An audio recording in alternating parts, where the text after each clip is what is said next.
In this lecture, we will learn how we can allow users to specify which fields they want in the result. Basically, we are going to implement projecting, but the fields which we are going to project, that user will have to specify. So for a client, it's always ideal to receive as little data as possible because it saves bandwidth and it increases the performance of the application. And this of course becomes more crucial when we have a really heavy data set. And that's why it's going to be a very nice feature to allow users to specify which fields they want in the result. And this will reduce the network bandwidth when we are sending data to the client. So let's go to VS Code. And now after sorting, we are going to implement field limiting or field projection. Now for the field limiting, what we are going to do is, again, whenever a user is going to send a request to fetch all the hotels, in the request URL, the user has to specify the fields. And for that, the user is going to use a query string. The query string name is going to be fields. And to this fields, the user has to specify which fields the user wants in the result. So for example, if I cut it and if I send a get request to get all the hotels, here we have received 33 hotels. Now I'm going to specify the fields query string, and here I'm going to specify that in the result for each hotel, I want to have the name of the field, I want to have the description of the field, I want to have cheapest price, and I want to have ratings, and I also want to have city. So after description, I'm going to specify city, comma. So you see what we are doing here is, here we have created a fields query string, and to that we are assigning a comma separated value. Okay, here we are specifying the fields which we want in the result separated by comma, and after or before comma we do not have any space. So this is how the client has to specify which fields the client wants in the result. Now let's go to VS Code, and there the first thing which we are going to check, if the request query property, this query property of the request object, it is going to store all the query strings as a key value pair. So if that object has the fields property, that means the user has specified which fields he want in the result. So in that case, we are going to write the logic of limiting the fields. But before that, I want to show you how this fields query string will look like. So here, let's say console.log, and here, let me go ahead and let me log the fields query string. Okay, let's save the changes. Let's go to Postman, and here let me make the request. Currently, we are going to get all the documents. But if I go to the terminal, there you will see that this string has been logged. And this is the string which we are assigning to this fields query string. Now, in order to limit the fields on the query object, so remember that here we are updating the query object by sorting all the documents. Okay, so this query object is going to store all the sorted documents. On that query object, we have a method called select, and in this select method, we need to specify the fields which we want to select in the query, and that we need to pass as a string value. In that, we have to specify the field names separated by space. So for example, I want name, I want description, I want, let's say, city. So as you can see here, to this select method, we need to pass a string, and in that string, we need to specify the fields which we want separated by space. But this fields query string, when we are reading it, there we have the fields separated by comma instead of separated by space. So now what we are going to do is, we are going to write the logic to format this field string, which is storing the field separated by comma, to return us a string which is going to store all the fields separated by spaces. So for that, on the fields, I'm going to use the split method, and here I'm going to pass comma as the separator. So what this split method is going to do is, it is going to return us an array, and in that array, all these fields which is separated by comma, they will be an element of that array. So let me save the changes here. Let's go to Postman, and there if I send the request, And if I go to the terminal, now you will see that an array has been logged. So let me scroll down. You will see an array has been logged, and in that array now we have all the fields as a string value. And now what I'm going to do is I'm going to join these strings value together separated by a space. For that, I can use join method on that array, on the array which the split method is going to return us.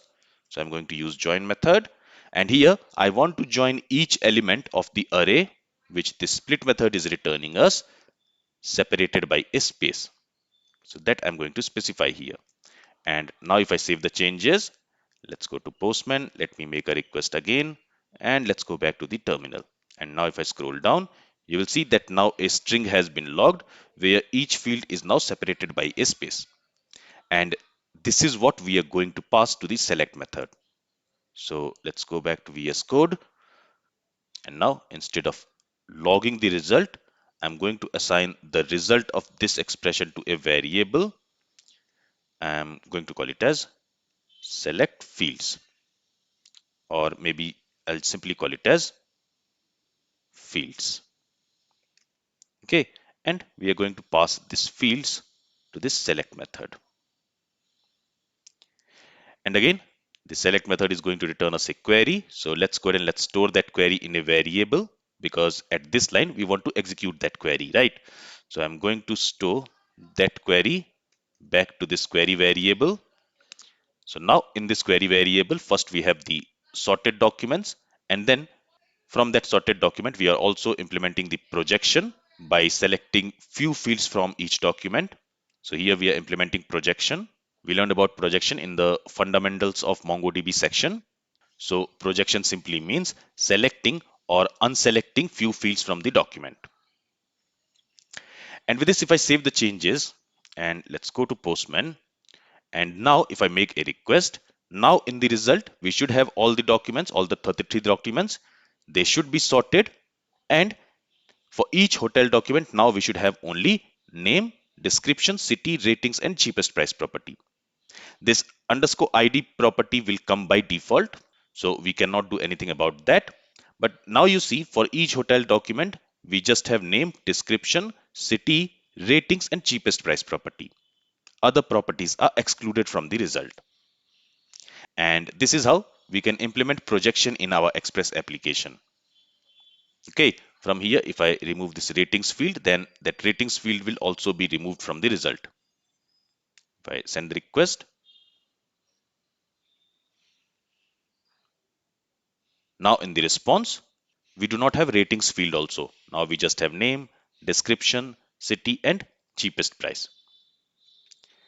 Okay, and here we are specifying which fields do we want to have in the result. In the same way, we can also specify which fields we do not want to have in the result.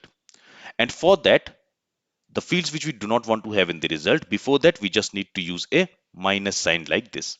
So what it will do is it will make sure that these fields are excluded from the result and rest other fields will be included in the result. So now if I send the request, you will see that apart from those fields, apart from name, description, city, and cheapest price, all other fields are included in the result. But these fields are excluded from the result. So instead of inclusion list, if you want to specify exclusion list, basically which fields to exclude from the result, then you can also specify that in the same way. You just have to use this minus before the field name which you want to exclude. Okay. But one very important point which you need to remember is that you cannot mix inclusion field and exclusion field. So for example, here you cannot specify that these are the four fields I want to exclude, and then let's say ratings is the field which I want to include. Let's say ratings and category is the field which I want to include. You cannot do something like this. Here I am specifying which fields to exclude and which fields to include. So you cannot combine both of them together. Either you need to specify the exclusion list, that means which fields to exclude, or you need to specify the inclusion list, that means which fields to include in the result. If you try both and if you send the request, you will see that you will get an error. And what does the error says? It says cannot do exclusion on field name in inclusion projection. Basically, either the projection should be inclusion, that means it should specify which fields to include, or it should be exclusion. That means it should specify which fields to exclude. It cannot be both. Okay. All right. So here, if I specify these fields to include, so to include, we need to remove this hyphen sign before the field name. So now in the result, we should only have name, description, city, and cheapest price property. So that is working as expected. As I mentioned, this ID will be there by default. And if I don't specify this fields here, and what I'll also do is I will specify the sort property also. And let's say I want to sort by maybe cheapest price. And actually the document is already sorted by cheapest price. But let's say I want to sort by cheapest price and I want to sort it in descending order. So now you will notice that the documents are sorted in descending order, and in the result, we will have only these 4 fields. So you see, documents are now sorted in descending order by the cheapest price, and in the result, we have only 4 fields, actually 5 fields, including this underscore ID. Okay, and here, if I don't specify this fields query string, in that case, it should return us all the documents. It should return us all the documents with all the fields. Now here, what I want is, I don't want to have this underscore underscore v field in the result, because this underscore underscore v field is used by MongoDB internally. We are not going to use this field anywhere in our code. So I don't need this field at all. So what I'm going to do is I'm going to specify a default condition here, a default projection where I'm going to specify else. And inside this else part, what I'm going to do is, again, let me copy this line. And here I'm going to specify that I don't want the underscore underscore v field in the result. So to this select, I'm going to pass a string value where I'm going to specify underscore underscore v. So this is the field name which I don't want in the result. And since I want to exclude it from the result, before this field name, I need to use a hyphen like this. Right. If I save the changes now, and if we go to the Postman, and if I make a request, now for none of the documents, I should have the underscore underscore v field. You see, that field is now not shown here.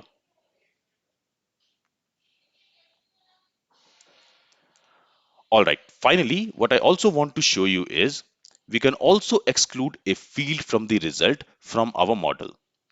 So if I go to hotel.js file where we have created the hotel model, the hotel schema, if there is any field which I want to exclude from the result. So for example, let's say this distance field. All I have to do is I can set this select property to false. And when I set the select property to false, that means I don't want this field in the result.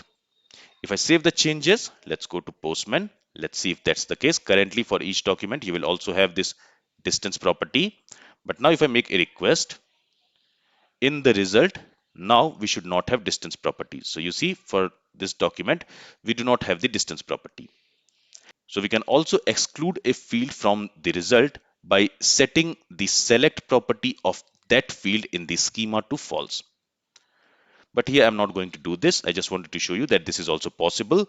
And we will use this property when we will talk about authentication and authorization.